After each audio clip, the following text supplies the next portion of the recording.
liberation on arising, self-liberation, naked liberation, whatever name you give it, this manner of liberation, where thoughts liberate themselves and are purified without a trace, is the same crucial point, which is actually to show this self-liberation explicitly. So self-liberation of thoughts, instead of us going into a cycle, the thoughts come and go without us being pulled into anything. And if we are pulled into stuff, which we do get pulled into, then it's self-liberation of the whole frickin' cycle. Okay? It is the extraordinary specialty of the natural Dzogchen, and so if you possess this key point, then whatever negative emotions or thoughts arise simply turn into Dharmakaya.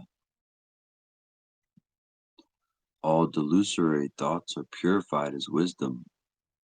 All harmful circumstances arise as friends. Isn't this great? If we can manage to reposition ourselves to embrace this key point, it would be truly empowering. It says, when you have negative circumstances, harmful circumstances, it's your friend on the path.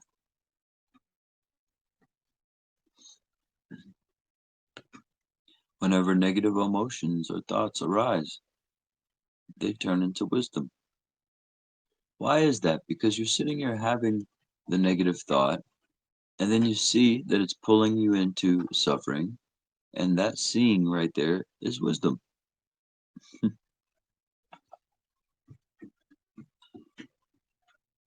So, one of my favorite lines of the book here, all negative emotions become the path.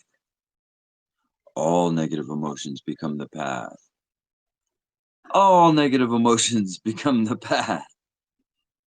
I think we forget that. I forget that. Okay.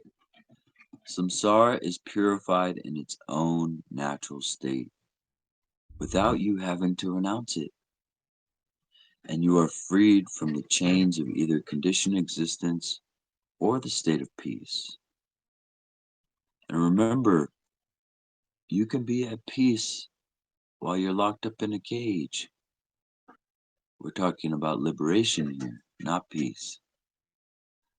Paradoxically, there is a great peace that can come through liberation, but not the kind of peace that we think of. Because our body is inherently going to get sick, it's going to die, and we wouldn't consider that peaceful, relatively speaking.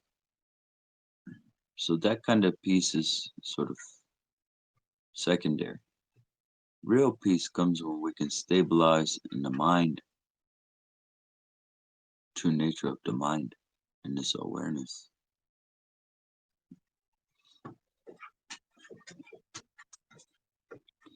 Okay, so this is probably my favorite paragraph, page 85. I mean, samsara is purified in its own natural state. These are things that we could just remind ourselves of because we forget that self-resolution is there. And so we actually begin to add more fuel. It's like a person who wants to be a different body type and really is trying to change, but they cannot, for example, be 2 feet taller. And you go your whole life, oh, I wish I was 2 feet taller. I wish I was 2 feet taller.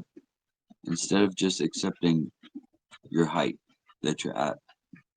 So you're forever torturing yourself like that, by this sort of expectation of how things should be instead of just coming into what is. Um,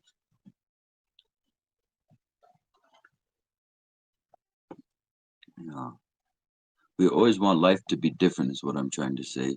And that sort of perpetuation of expectations and wanting things to be different, this is our very own torture. It tortures us. Okay.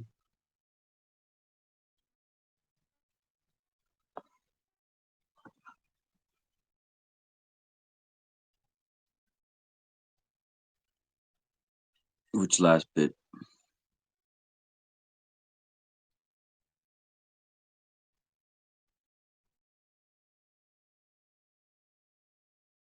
The chain of the state of peace. Oh, chains of either conditioned existence or the state of peace. Yeah. It reminds me of also the Longchenpa quote from the treasure trove of scriptural transmission. It says, chains of gold and chains of rope are equally binding. Mhm. Yeah. So you have arrived at such a complete and final state. There is no effort, nothing to achieve, nothing left to do. And the root text says, with it, even without meditating, there's the state of Dharmakaya. So we can also access this. I invite you all right now to feel, imagine that you're completely finished. You've arrived at your goal. You're retired. Everything's done. Nothing left to do.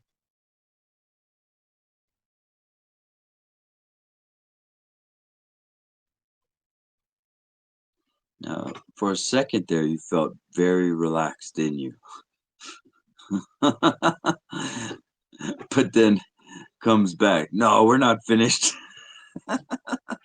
That thought comes back and pulls you into incompletion.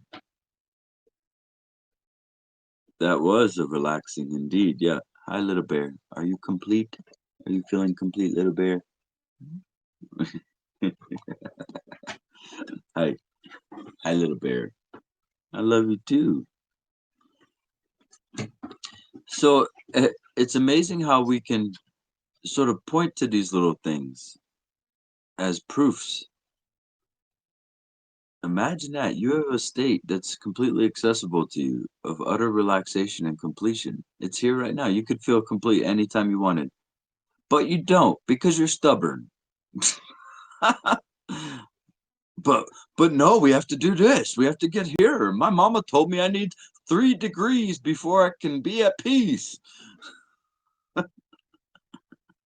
Society told me I need to be a doctor before I can be at ease. I need to have this many awards on my wall with this many certificates before I can relax. Very interesting question there. Yes, she puts forth. So Mara is the reoccurring thoughts.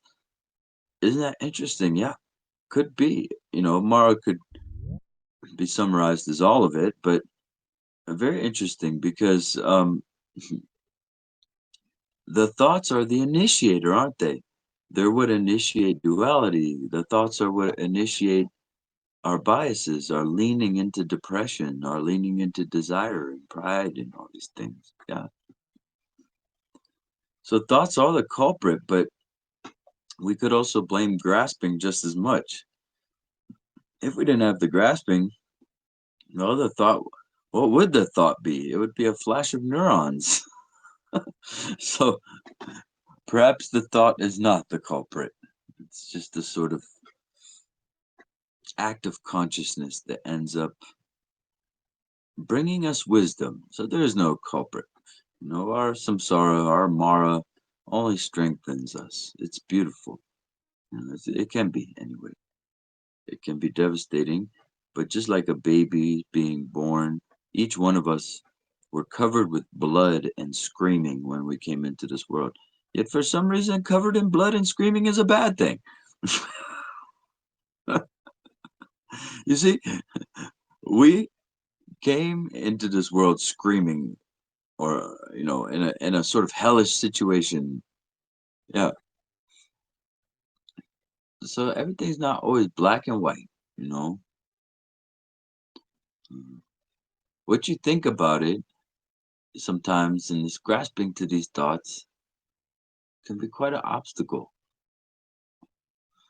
I used to do this little test where I described birth, and I said, but without describing the baby and the mama.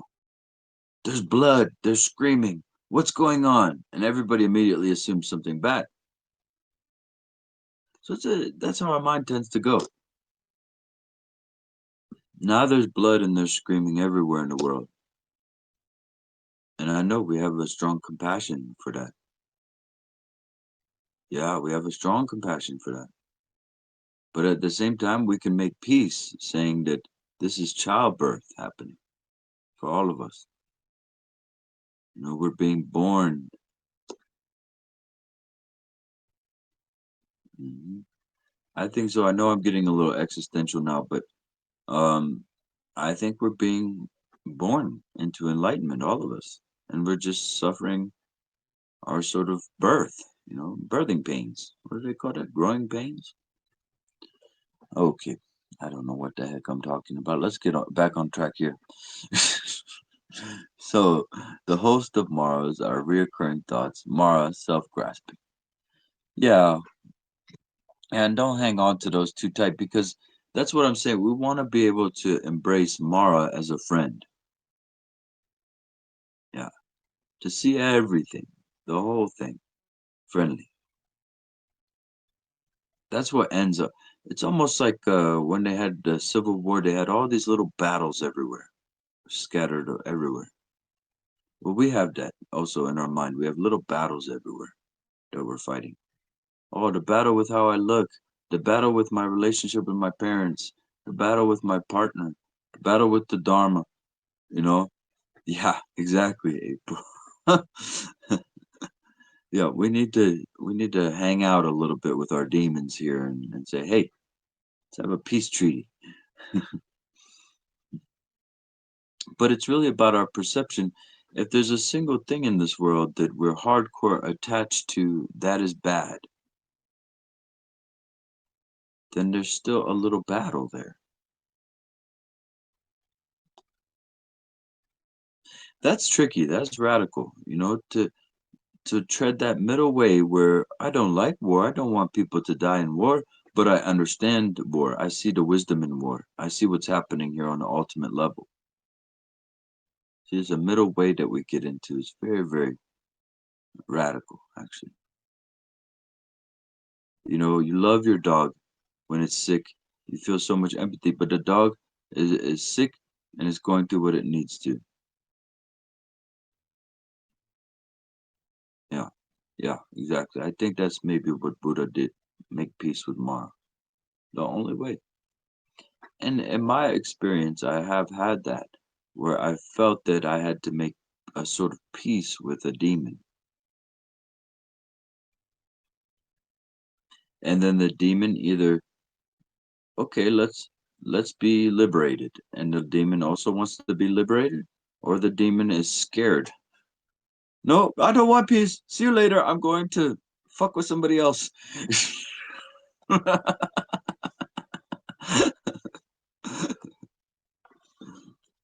But either way, yeah.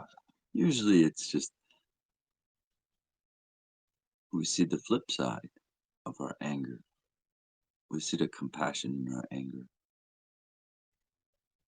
We see the compassion in our desire, jealousy, and all these things. All right, let's try to get to the end of this chapter. There's really only two paragraphs left, but it's so interesting, right? Just to put it all out there, that's my favorite paragraph of this book, probably. It's so pithy and helpful. Yeah. So let's see what the Dalai Lama says.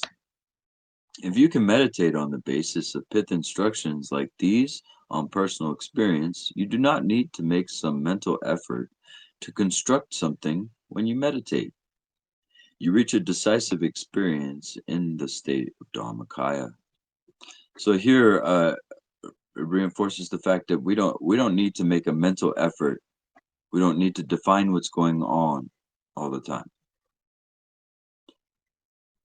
I don't do anything really with my experience day to day.